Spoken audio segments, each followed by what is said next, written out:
అయితే చెప్పుడు మర్చిన ఈ ఐతారము మా ఊరికి పోవాలి రైలు బండి ఎక్కి. ఇక తోడుగా ఎవరొస్తారో మరి నా ఎంబడి కానీ అయితే మా ఊరి ముచ్చట కాదు, రైలు బండి ముచ్చట చెప్పాలి మీకు. ఒక్కసారి రైలు ముంగడి కదిలిందంటే ఇక ముంగడికే పోవుడు ఉంటుంది. పట్టాల నడుమ మనుషులున్నా బర్రెలు అన్నా ఆగుడు ఉండదు, గుద్దుకుంటూనే పోతుంది. ఇక రైలు బండ్లకెళ్ళి మనుషులు పడ్డా బండి మాత్రం అక్కడ ఆగుడు అనేది ఉండదు, అంతేనా కదా? కానీ ఒక రైలు బండోళ్ళ ఒక్క మనిషి కోసం వెనకకు పోయిందోళ్ళ చుక్కు చుక్కు చుక్కు చుక్కు చుక్కు చుక్కు అనుకుంటా రివర్స్ నడిపిండు డ్రైవర్ సాబు.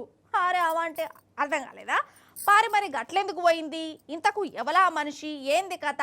ఉమలు కరుచుకున్నదాం రాండ్రెందుకు అయితే బస్సులుండి కింద పడ్డా, లారీలకెళ్ళి పడ్డా మళ్ళీ వెనుకకు పోతాయి.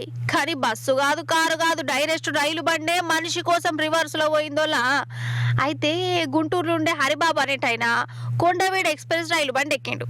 అయితే బండి దంచకపోతాంది. ఆయన ముఖం కడుకుందామని లేచి సింకు కాడికి పోతుంటే కాలు జారి కింద పడ్డాడు. అప్పటికే రైలు 2 కిలోమీటర్లు పోయింది. ప్యాసింజర్లు షైన్ గుంజిరు. ఇక రైలు డ్రైవర్ ఏమైందో అరుచుకొని అదే బండిని గట్లనే రివర్స్ లో నడిపిండోలా. ఇట్లా 2 కిలోమీటర్లు పట్టాల మీద ఆ రైలు బండి రివర్స్ లో పోయింది. ఆ మనిషి కోసం ఆయన దొరికిండు. కానీ దెబ్బలు బాగా తాకినాయి. దావకంలో షెరిక్ చేసిరు కానీ పానం పోయింది. ఈయన కోసం ఎన్నడూ లేంది రైలు బండి రివర్స్ లో పోయినా పానం దక్కలే, పాపం కదా.